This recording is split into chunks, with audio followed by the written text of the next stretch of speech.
덴마크에 가면 어느 교회가 있는데 그 교회 앞에는 멋진 대리석으로 만든 예수님의 석상이 서 있습니다. 근데 이 석상이 굉장히 세계적으로 알려져 있고 유명한 석상이었습니다.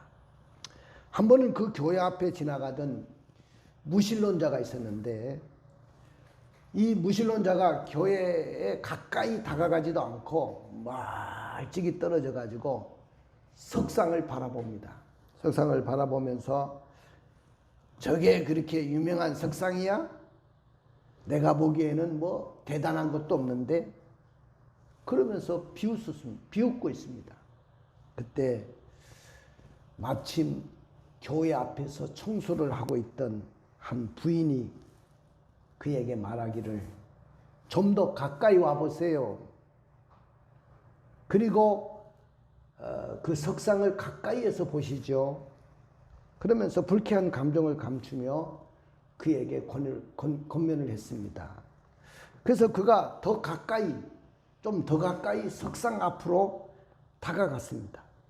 다가가 보니까 그 석상 밑에 말씀 한 구절이 탁 적혀 있는 거야. 그 구절이 뭐냐면은 마태복음 11장 28절에 있는 말씀인데, 수고하고 무거운 짐진 자들아 다 내게로 오라, 내가 너희를 쉬게 하리라. 이 구절이 쫙 적혀 있어요. 그러니까 그 구절을 딱 보는 동시에 자기에게 나오면 뭐 어째 하겠다고? 이게 뭐 대단하다고 이렇게 사람들이 떠드는 거야? 무신론자는 계속 비웃고 교회 바깥으로 나왔습니다. 근데 그날 그 시간 이후로 그 석상을 바라봤던 무신론자는 길을 걸어갈 때도 수고하고 무거운 짐 자들아 다 내게로 오라, 또 밥을 먹을 때도 또 다른 일을 할 때도 이 구절 말씀이 머릿속에서 떠나질 않습니다. 계속해서 이 말씀이 자기 마음을 그냥 때리고 있습니다. 수고하고 무거운 짐진 자들아 다 내게로 오라, 내가 너희를 쉬게 하리라. 그 순간에 가슴이 막 뭉클해지는 거야. 그러면서 달구똥 같은 눈물이 하염없이 눈물이 쏟아내기 시작합니다. 그리고 그 자리에 무릎을 꿇고 하나님 앞에 기도했습니다. 주님, 나를 용서해 주십시오. 결국 무신론자는 그날 이후로 한 구절의 말씀을 통해 가지고 주님을 영접하게 되었고, 하나님을 믿는 믿음의 사람이 되었고, 그리고 큰 축복의 사람으로 바뀌어졌습니다. 이렇던 오늘 내가 다른 사람에게 무심코 전하는 그 말씀은 그 사람의 운명을 바꿀 수 있고, 그의 일생을 바꿀 수 있고, 한 영혼을 구원할 수 있는, 그리고 한 영혼이 회개하고 돌아올 수 있는 귀한 말씀이 될 수가 있습니다. 하나님은 구약시대에 보니까 구약시대 이스라엘에게는 항상 선지자가 있었습니다. 선지자를 통해서 말씀하셨어요. 구약시대에 하나님은 말씀을 하실 때 당신이 하시는 그 말씀을 누구를 통해서 말씀하시냐면은 반드시 선지자를 통해서 말씀하셨습니다. 그래서 시대를 쫓아서 선지자를 세웠고 선지자를 불렀습니다. 그래서 기름 부어서 선지자를 세우고 그에게 말씀을 전할 수 있도록, 하나님을 대신해서 말씀을 전할 수 있도록 그렇게 직분을 주셨습니다. 그런데 그 선지자의 그 메시지를 통해서 하나님의 백성들, 이스라엘 백성들은 항상 하나님의 뜻을 배우고 깨달았습니다. 때로는 선지자의 입에서 나오는 말씀은 책망의 말씀도 하고 회개를 촉구하는 말씀입니다. 여호와께로 돌아오라, 회개하고 돌아오라. 또 때로는 축복의 말씀, 위로의 말씀도 선지자의 입을 통해서 전해졌습니다. 그런데 이스라엘의 선지자, 구약의 마지막 선지자라고 할 수 있는 말라기라는 선지자 이후에 하나님이 말라기의 입을 통해서 이렇게 할 바에는 내가 이스라엘하고 이혼을 해야 되겠다. 더 이상 내가 저들하고는 같이 살 수가 없어. 하나님이 갑자기 이혼 선언을 합니다. 왜냐하면 그토록 하나님이 그들을 신부로 부르고 나의 어여쁜 신부라고 부르시면서 그들을 사랑했건만 그들은 자꾸만 이방신과 음란한 행위를 하고 이방신을 섬기고 우상을 섬기기 때문에 선지자의 입을 통해서 그토록 돌아오라고 했지만은 돌아오지 않고 더 음란한 상태로 빠져들기 시작합니다. 그래서 말라기 선지자 이후로 하나님은 입을 다무십니다. 그로부터 침묵을 하시는데 그 세월이 어느 정도 되냐면 400년 동안이야.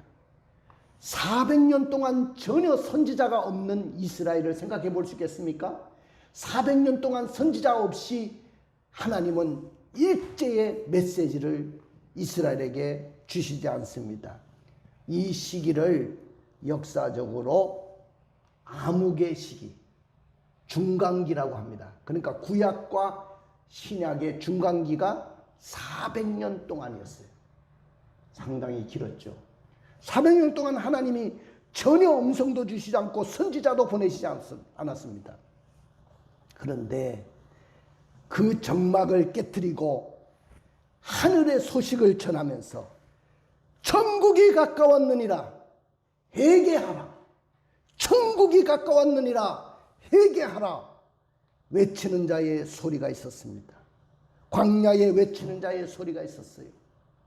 그것은 분명한 정막을 깨뜨리고 나오는 선지자의 소리였습니다.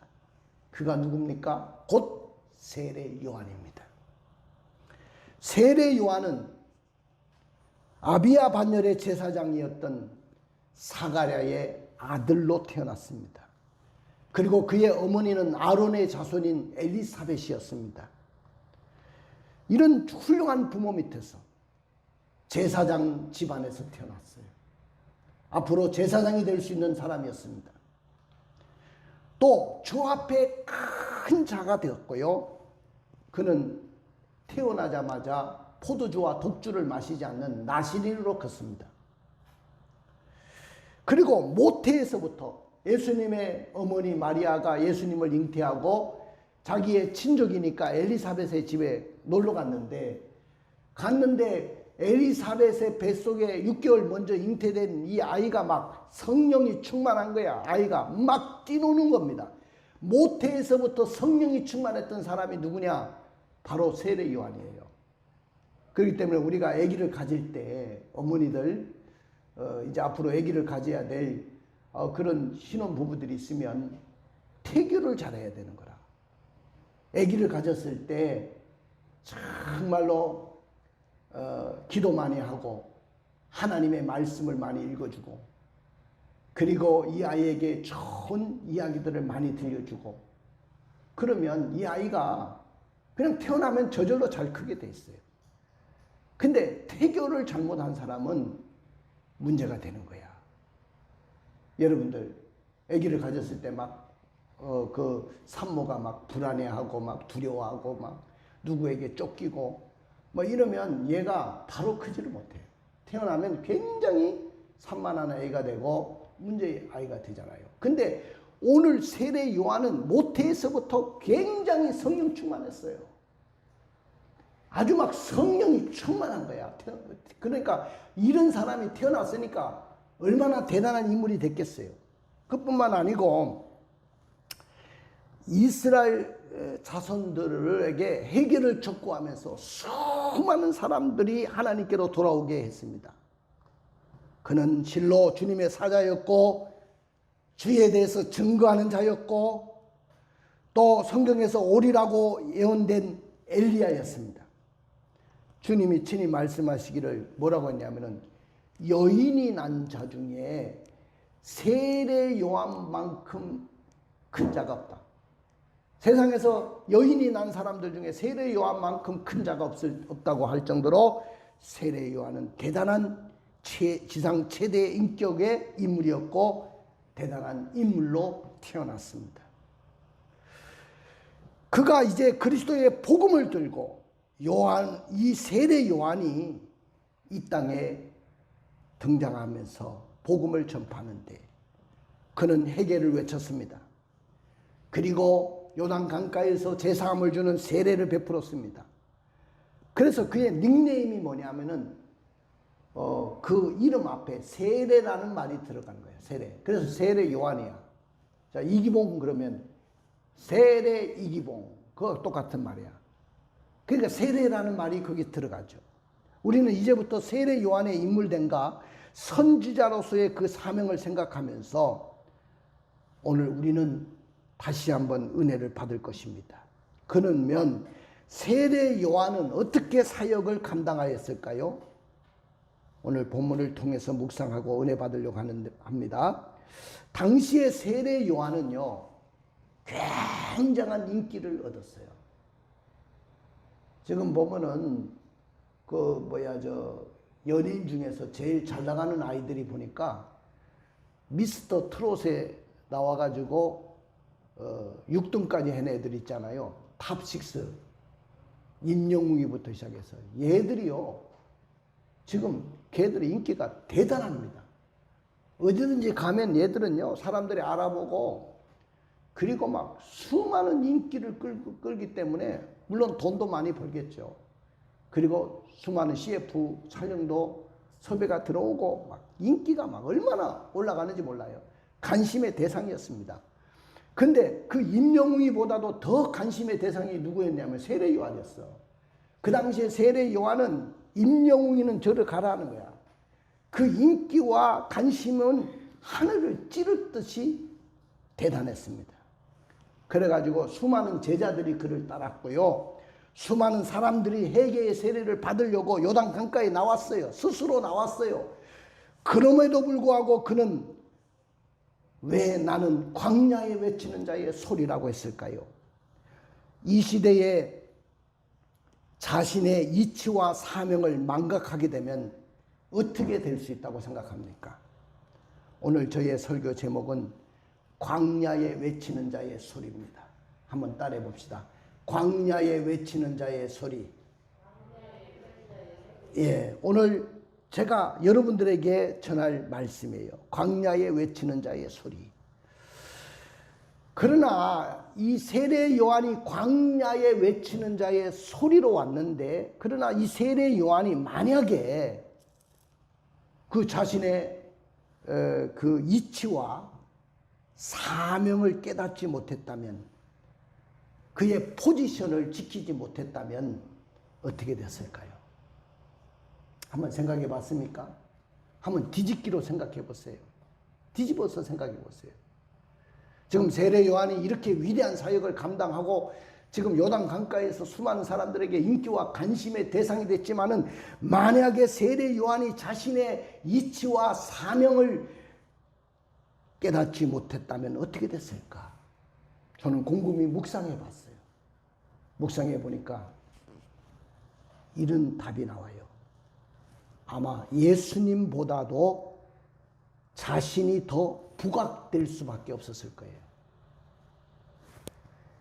여러분들 한번 그 성경 한번 마태복음 3장 5절을 한번 읽어봐요. 당시에 요한의 포지션이 어느 정도에 있는가 볼까요?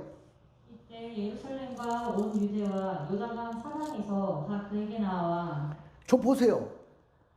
예루살렘과 온 유대와 요단강 사방에서 사람들이 그를 보려고, 그를 만나보려고, 그에게 세례를 받으려고 막 몰려들었습니다. 온 백성에게 인기와 관심을 끌고 뭐 그런 상황이었어요. 그야말로 정부의 고위 관리들조차도 가슴을 조아려야 했습니다.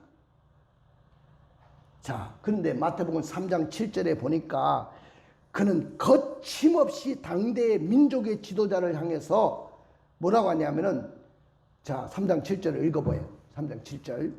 요한이 많은 바리새인들과 사두개인들이 세례 베푸는 데로 오는 것을 보고 이르되 독사의 자식들아 누가 너희를 가르쳐 임박한 진노를 피하라 하더냐. 이 독사의 자식들아, 누가 너희를 가리켜서 임박한 진노를 피하라고 하더냐. 그러면서 막 책망을 퍼붓고 회개를 촉구하는데, 그래도 끼역끼역 사람들이 막 그냥 이만한 인기가 없어요. 얼마나 인기와 관심의 대상이었는지 사람들이 막 벌떼같이 몰려들기 시작합니다. 구름대같이 몰려들기 시작합니다. 심지어는 왕까지도, 그 당시에 헤롯 왕까지도 긴장을 하는 거예요. 저 사람이 저렇게 인기가, 그렇잖아요. 자기보다도 지금 이 세례 요한 그 인기를 보고 사람들이 몰려가는 것을 보면서 긴장을 하기 시작합니다. 그래가지고 나중에 이게 아주 부정적으로 얻은 부인의 딸이 하나 있는데, 헤로디아라는 딸이야. 지가 난 딸도 아닌데 막 지 앞에서 춤을 추는데, 연애를 베풀고 춤을 추는데 너무 이쁜 거야 얘가. 그러니까 야, 너 내가 소원을 말해봐. 어제 그러잖아. 소원을 말해봐. 내가 다 들어줄게. 나는 이 나라의 주인이 아니냐. 그랬더니 소원을 말해봐. 그랬더니 이 헤로디아 딸이 헤로디아의 조정을 받고 세례 요한의 모가지를 나게 주십시오. 머리를 쳐가지고 머리를 주십시오. 엄청난 그 당시에 최고의 인기를 달리고 있는 관심의 대상이었고, 사람들이 몰려오고 막 그렇게 사람들에게 주목의 대상이었던 세례 요한의 모가지를 쳐가지고 달라는 거야. 근데 나중에 결국은 이 헤롯이요, 세례 요한의 목을 쳐서 쟁반에 담아가지고 헤로디아 딸에게 줍니다. 세상에 이런 일이 어디 있습니까? 제가 세례 요한이 순교당했던 그 자리를 가봤어요. 요단 동편의 땅이었더라고요. 아, 여기까지 와가지고 세례 요한이 목이 달아났구나. 순교를 당했구나. 그 생각을 해봤습니다. 이렇게 세례 요한의 인기가 대단하고 관심의 대상이었는데, 거기에 비하면 예수님은 어땠습니까? 예수님은 하찮은 나사렛 동네에 목수의 아들로 다음에 목수 일을 감당하는 그런 사람이었어요. 그냥 인기도 없고 저 강원도 깡촌에 사는 목수의 아들에 불과한 거예요. 우리나라로 말하면 관심의 대상이 안 됐어요. 예수님은 전혀. 자, 오늘 이 세례 요한은 백성에게 존경받는 선지자였을 뿐만 아니라 하나님에게도 인정받는 선지자였어요. 그리고 사람들의 인기가 얼마나 대단하냐면, 여러분들 후에 예수님의 제자가 되었던 안드레, 그냥 요한, 이런 사람도, 사도 요한 같은 사람들도 다 처음에는 세례 요한의 제자였다가 보라, 세상 죄를 지고 가는 하나님의 어린 양이로다 하고 예수님을 소개하자, 세례 요한을 소개하자 그쪽으로 가게 된 거예요. 이러한 백성들의 인기와 제자들의 힘을 얻어가지고 얼마든지 인기가 있으니까 큰 소리 칠 만도 하고 권세를 휘두를 만도 한데, 오히려 예수가 나타나면 자신은 그의 뭐라고 했냐면은, 나는 그의 신들에도 신을 들기에도 감당할 수 없고 신을 풀기에도 감당할 수 없고, 그분은 나보다 더 능력이 많으시고, 나는 물로 세례를 베풀지만은 그분은 성령과 불로 세례를 베푸실 분이다. 그러면서 철저하게 자신을 낮추는 겸손한 모습까지 보였습니다. 이분이 누구요? 세례 요한이야. 여인이 난 사람 중에서 가장 큰 자라고 주님이 그래서 칭찬을 했던 겁니다. 사랑하는 성도 여러분, 우리는 세례 요한을 통해서 겸손을 배우기를 바랍니다. 그에게서 배울 점이 뭡니까? 겸손함이에요. 겸손함. 여러분들 교회 앞에서 여러분들은 항상 겸손할 수 있기를 원합니다. 하나님은 교만한 자를 물리치시고 겸손한 자에게 은혜를 주시는 분이야. 저는 어린 사람들에게도 절대로 존중을 하지 무시를 하지 않아요. 제가 시찰장이라고 강도사님들이 목사 안수 받는다고 인사하러 오고 도장 맡으러 오는데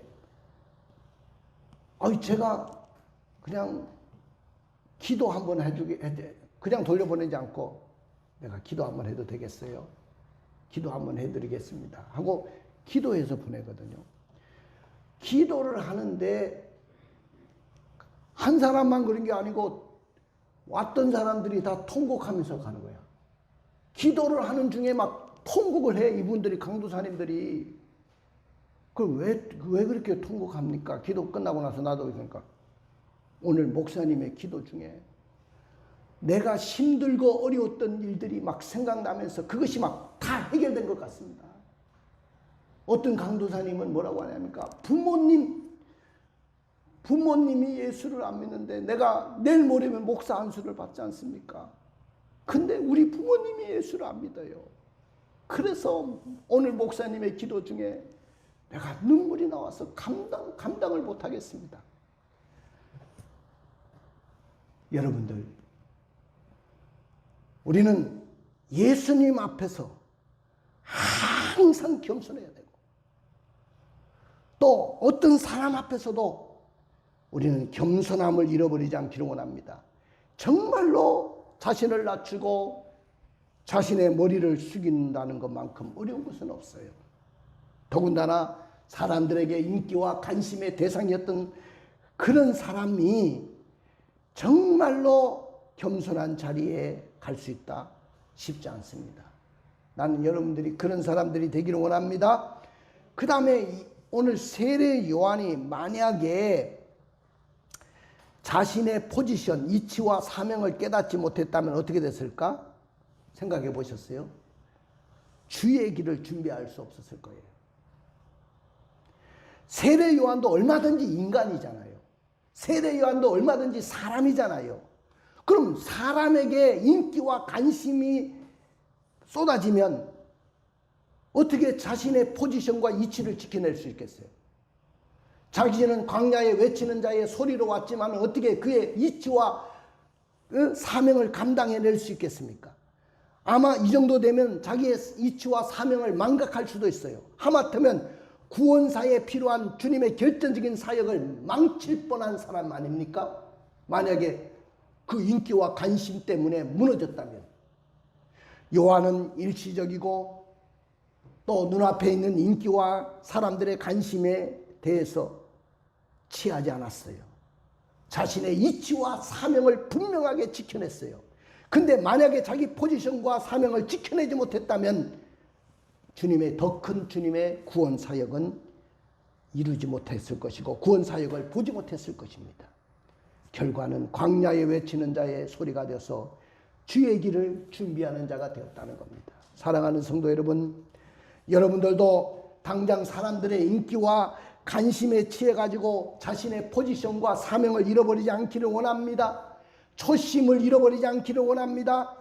신앙의 눈도 앞에 눈에 보이는 것만 보지 말고 멀리까지 볼 수 있는 눈이 열리지기를 원합니다. 할렐루야. 여러분들, 오늘 우리 교회도 마찬가지잖아요. 우리 교회에 속한 모든 사람들이 자신의 포지션과 사명을 잊어버린다면 주님이 원하는 일을 감당할 수가 없어요. 주님이 원하는 일을 내가 우선적으로 할 수가 없어요. 그냥 자기 일에 바쁜 거죠. 주님의 일은 관심이 없고 하나님의 일은 관심이 없고 내 사업이 먼저야, 내 직장 일이 먼저야, 내 생활이 먼저야, 내 가정이 먼저야. 그러지 않겠습니까? 잠시 누리는 안정을 생각한다고 한다면 주를 위해서 헌신하는 일을 포기하는 것이 여러분들 하나님 앞에 옳은 일이 아닐 것입니다. 히브리서 11장 25절에 보니까 모세는 하나님의 백성들과 함께 고난받는 것을 잠시 애굽 세상에서 제약의 낙을 누리는 것보다 더 좋아했다고 했습니다. 나는 여러분들이 그런 사람들이 되기를 원합니다. 할렐루야. 우리는 이런 세례 요한의 심리를 한번 생각해 볼 수 있고 추론해 볼 수 있는데요. 하나님, 저도 사람으로 태어나가지고 사람들의 인기와 관심을 한 몸으로 받게 되면서부터 나도 초심을 잊어버리고 나의 포지션과 사명을 잊어버릴 수밖에 없는 하찮은 인간에 불과합니다. 이런 인기와 관심을 이기고 광야에 외치는 자의 소리가 되어서 주의 길을 준비하는 자로 어떻게 살아갈 수 있을까요? 하면서 오늘도 그는 다시 한번 인생을 돌아보고 되새김질을 하는 그런 계기로 삼았습니다. 그럼에도 불구하고 사랑하는 성도 여러분, 하나님은 광야에 외치는 자의 소리로 주의 길을 준비하게 하신 줄로 믿습니다. 할렐루야. 오늘 하나님이요 세례 요한을 보내셔가지고 예수님보다 6개월 먼저 보내셨는데 그 6개월 먼저 보내시는데 자신의 포지션, 자신의 사명, 자신의 미션을 깨닫지 못하고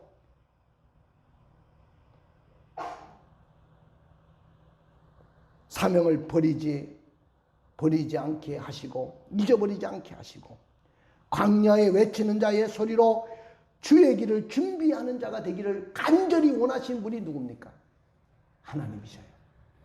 믿습니까? 오늘 여러분들도 마찬가지예요. 여러분의 포지션과 미션을 잃어버리지 않기를 원합니다. 할렐루야. 하나님은 여러분들의 위치가 있어요. 교회 안에도 위치가 있어요. 내가 우리 교회 어느 정도의 위치에 있는지를 여러분들이 잘 아실 거예요. 그리고 내가 미션, 내가 어떤 사역을 감당해야 되는지를 여러분들 알고 있어요. 그러면 그 포지션과 위치를 망각하지 않기를 원합니다. 하나님이 이걸 원하시는 거예요. 예수님은 만왕의 왕이시고 만주의 주님이셔요. 예수님은 인간을 구원하러 이 땅에 오신 하나님의 독생자이십니다. 세례 요한보다도 더 능력이 많으시고 세례 요한은 물로 세례를 베풀지만은 그분은 불과 성령으로 세례를 주시는 분이고요. 세례 요한이 신들기도 감당할 수 없고 신을 풀기도 감당할 수 없는 그렇게 지쳐놓으신 분입니다. 그리고 손에 키를 잡고 자기의 타작마당을 정하게 하셔가지고 알곡을 모아 곡간에 들이고 쭉정이는 꺼지지 않는 불에 태우시는 심판주입니다. 세례 요한은 이 예수님에 대해서 너무 정확하게 알고 있었기 때문에 자신의 포지션과 미션을 잃어버리지 않았습니다. 믿으십니까? 사랑하는 성도 여러분, 하나님은 세례 요한이 어떻게 이 땅에서 사역을 감당하게 하셨는가요? 첫째로 보니까 역사 가운데 등장하게 하셨어요. 역사 가운데. 자, 우리 1절을 읽어볼까요? 그때 세례 요한이 일어 유대 광야에서 전파하여 말하되. 자, 세례 요한이 언제 등장했냐면은 그때에, 거기 동그라미 치세요. 그때라는 말은 언제냐면은 예수님의 부모와 예수님이 애굽으로 피신하여 갔다가 돌아오셔가지고 나사렛 동네에서 정착을 하고 공생애를 막 시작할 즈음입니다. 그때 누가 등장했어요? 세례 요한이 역사 가운데 등장했습니다. 자, 그러면 이 세례 요한은 주님보다 6개월 먼저 역사 가운데 등장을 했고 또 요단 강가에서 물세례를 베풀면서 주의 길을 준비하는 광야에 외치는 자의 소리로 이 땅에 와서 사역을 감당하고 있었습니다. 그러면 왜 하필이면 세례 요한이 그때 역사 가운데 등장했을까요? 그것은 주의 길을 준비하기 위해서 하나님께서 구속사를 이루는 큰 사역을 위해서 세례 요한을 마지막 구약의 선지자로 쓰시려고 보내셨기 때문입니다. 이것이 그의 이치고 그의 사명입니다. 사랑하는 성도 여러분, 여러분들도 주의 뜻을 이루는데 쓰임받는 시대적인 인물들이 다 되기를 원합니다. 할렐루야. 그러려면 여러분들 목회자가 역사 가운데 등장해가지고 시대적인 사명을 감당하고 있는데 교회 중직들과 교회 재직들과 교회 성도들이 거기에 호응하지 않는다면 그만큼 목회 사역은 힘이 빠질 수밖에 없습니다. 그리고 큰 효과를 발휘할 수가 없어요. 여러분들 앞으로도 이 목회자의 목회 방침에 동참하십시오. 여러분들 저의 시대가 가고 새로운 젊은 목사님이 이 교회에 오실 수도 있잖아요, 앞으로. 그러면 여러분들이 그 리더십에 여러분들 함께 동참을 해야 돼요. 그래야 교회가 놀라운 역사를 이룰 수 있어요. 나는 교회 장로로, 나는 교회 권사로, 나는 교회 집사로, 나는 교회 구역장으로, 리더로, 찬양대원으로, 주교사로, 차량 봉사로, 교회 봉사로, 물질로, 몸으로 그냥 하나님이 일이 맡겨지면 거기에 열심히 동참하기를 주의 이름으로 축원을 드립니다. 그 다음에 세례 요한이 하나님이 이 땅에 보내시면서 어떤 사역을 감당해야 했냐면은 하나님의 말씀을 전파하게 했었어요. 자, 우리 1절, 2절을 읽어봐요. 그때 세례 요한이 이르러 유대 광야에서 전파하여 말하되 회개하라 천국이 가까이 왔느니라 했으니 회개하라 천국이 가까웠느니라 전파했어요. 여기 보면 회개라는 말은 마음을 바꾸라, 방향을 전환하라는 말이에요. 오늘 이 세례 요한의 시대적인 사명이 뭐냐면은 회개를 촉구하는 거예요. 그리고 천국이 가까웠다고 선포하는 겁니다. 이 메시지는 당시에 백성들에게 놀라운 충격의 메시지였고 그들의 가슴을 쥐어뜯고 통회하지 않을 수가 없었습니다. 왜냐하면 당시에 유대 나라는 오랜 세월 동안 하나님을 등지고 우상 숭배하면서 범죄를 일삼던 그 나라가 로마에게 그렇게 선지자들이 돌아오라고 촉구하고 경고하는데도 무시하고 그러다가 하나님의 징계를 받아가지고 로마에게 멸망을 하게 돼요. 나라가 망합니다. 예루살렘 성이 함락됩니다. 그리고 예루살렘 성전이 철저하게 파괴됐어요. 그들은 성전 중심의 삶이었잖아요. 성전이 완전히 파괴됐어요. 그래서 유대 나라는 로마의 식민지로 전락하게 되고 로마의 황제의 지배를 받는 나라가 됐어요. 비참한 생활을 하게 되고 가혹한 명령과 혈세를 거두어 가게 되고 그 결과 백성들의 경제 사정은 비폐해질 대로 비폐해지고 사회는 혼란의 연속이었고 또 국가는 몰락하고 말았어요. 이렇게 로마의 학정 속에 고통받고 있을 때 그들이 기다리고 있었던 것은 뭐냐? 정치적으로 자신들을 구원해줄 메시아를 그토록 기다리고 있었던 겁니다. 이때 메시아는 아마 이 땅에 오셔가지고 공생애를 준비하고 있었고 세례 요한은 역사 가운데 등장해서 회개하라! 천국이 가까웠느니라고 했어요. 오늘 이 메시지는 오늘날 코로나19 시대 대유행 상황, 팬데믹 상황 속에서 경제적인 어려움을 당하고 신앙의 위협을 받고 있는 오늘 우리에게도 똑같이 적용되는 메시지입니다. 우리도 회개해야 됩니다. 그런데 이 회개는 교회만 회개해서 안 돼요. 첫째는 교회가 먼저 회개해야 되겠죠. 교회가 먼저 회개해야 합니다.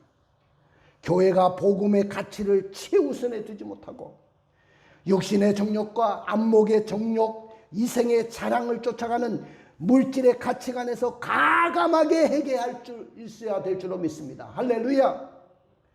그리고 교회가 분열을 하고 또 성직과 교회의 직분을 매매하고 교단장이 나오고 단체장 나오는데 불법 타락 선거, 세상에서도 볼 수 없는 불법 타락 선거를 통해 가지고 그렇게 한 것에 대해서 통해 자박하고 회개해야 됩니다.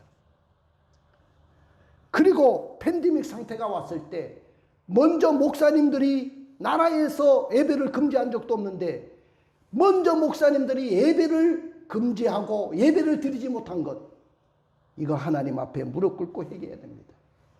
중대형 교회가 교세 확장에만 혈안이 돼가지고 70%가 넘는 미자립 교회를 후원하지 못한 데서도 회개해야 돼요. 색강이 살지 못하면 큰 강도 살 수가 없어요. 작은 교회가 무너지면 2층 교회, 지하 교회가 무너지면 큰 교회 다 무너지게 됩니다.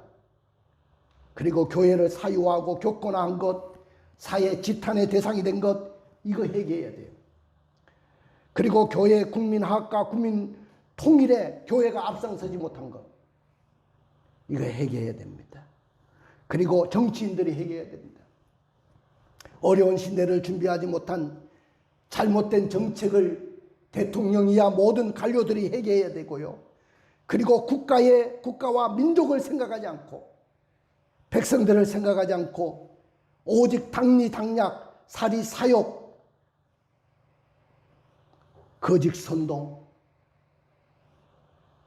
부정부패를 삼은 그 행동에 대해서 회개하십시오. 그 다음에 재벌들이 회개해야 됩니다. 재벌들. 우리나라의 재벌들 자신의 자본으로 사업하지 않고 마구잡이로 빚을 빌려다가 자신의 돈인 것처럼 문어발식으로 사업을 확장하고 그 빌려온 돈으로 새로운 기술 개발이나 사업에 투자하지 않고 자기 배만 채웠던 것 회개하시고, 자신의 부를 사회에 환원하지 않고 나눔을 실천하지 못한 것 회개하시고요. 정치적으로 정치인들에게 뇌물을 갖다 바치고 자기 배를 채우는데 돈을 썼다고 한다면 철저하게 회개하십시오. 그리고 강성 노동자들 회개하십시오. 우리나라에는 한국 노조, 민주노조 있죠. 이 강성 노조 운동, 저는 노조 운동을 반대하는 사람이 아니에요. 정당한 노조 운동은 권장해야 될 거예요. 그러나 국민과 기업을 생각하지 않고 집단적인 이기주의로 노동 운동을 하고 있다고 한다면 여러분들 지탄의 대상이 될 것이고 하나님 앞에 회개하십시오. 우리 모두 국민이 또 회개해야 됩니다. 가소비, 무분별한 해외여행, 도피성 유학, 하나님을 의지하지 않고 무슨 정치나 물질이나 향락을 의지하고 살았던 생활을 우리는 회개해야 될 거예요. 우상을 버리고 하나님께 돌아오시기를 바랍니다. 엘리야 시대처럼 무너진 제단을 수축해야 될 것입니다. 근검 전략하시기를 원합니다. 할렐루야. 마지막으로 광야에 외치는 자의 소리로 주의 길을 준비하게 하셨다는 겁니다. 우리 3절의 말씀 읽어볼까요? 그는 선지자 이사야를 통하여 말씀하신 자라 일렀을 때 광야에 외치는 자의 소리가 있어 이르되 너희는 주의 길을 준비하라. 그가 오실 길을 곱게 하라 하였느니라. 광야에 외치는 자의 소리를 어떻게 감당했냐? 첫째, 주의 길을 준비하라고 했어요. 오늘 철저하게 세례 요한은 주의 길을 준비하는 자였습니다. 우리도 재림의 주님을 준비하는 자로 살아내기를 원합니다. 열처녀 비유에서 나온 것처럼 슬기로운 다섯 처녀처럼 영적으로 깨어서 주의 길을 준비하는 자가 되십시오. 그리고 그가 오실 길을 곱게 하라고 외쳤거든요. 곱게 뻗은 고속도처럼 자기 마음을 닦으라는 거예요. 영적으로 하나님이 기쁘신 뜻에 일치하도록 살아내라는 것입니다. 사랑하는 성도 여러분, 오늘날 성도들도 하나님께 나와서 예배드리고 봉사도 하지만은 마음의 갱신과 개혁이 일어나지 않는 생활을 하고 있어요. 그래가지고 신앙생활이 전부 다 보면 외식적이고 타성적이고 습관적으로 그렇게 교회를 다녀요.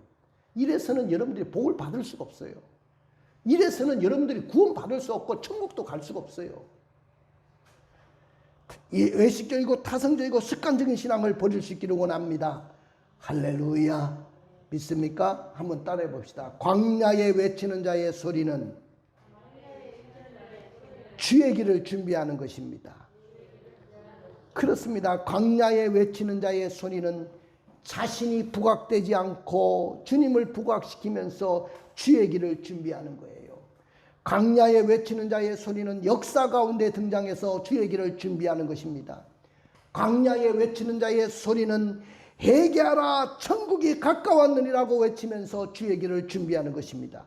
광야에 외치는 자의 소리는 주의 길을 준비하는 것입니다. 그러나 만약에 광야에 외치는 자의 소리로서 주의 길을 준비하지 못한다면 주님께서 이 땅에 오셔서 걸어가시는 구원의 길이 곱게 될 수가 없었을 겁니다. 그러므로 광야에 외치는 자의 소리는 주의 길을 준비하는 삶을 사는 것이고 자기 포지션과 이치를 지키고 사는 것입니다. 이렇게 살 때 하나님은 세례 요한을 예수님 오시기 이전까지만 역사해야 했던 광야에 외치는 자의 소리로 주의 길을 준비하는 자로 쓰임받았고, 또 세례를 예수님께 직접 베풀었던 인물이 되었고요. 여인이 난 자 중에 세례 요한만큼 가장 큰 자가 없다는 칭찬을 받게 됩니다. 눈을 감아 보십시오. 가슴에 손을 얹어 보십시오. 참 어려운 시대를 지금 살아가고 있어요. 저도 어렵고요. 여러분들도 어려워요. 어떻게 표현할 수가 없어요. 이 어려움을. 막 어떨 때는 막 진짜 막 폴딱 뛰고 싶어요. 얼마나 어렵고 힘든 시대입니까? 우리는 세례 요한처럼 광야에 외치는 자의 소리로 주의 길을 준비하는 자가 되어야 될 겁니다. 그것은 결단이 필요한 거예요. 오늘 무엇을 결단해야 될까요? 앞으로 재림의 주님이 이 땅에 오신다고 했는데 우리도 재림의 주의 길을 준비하는 자로 살아내기를 원합니다.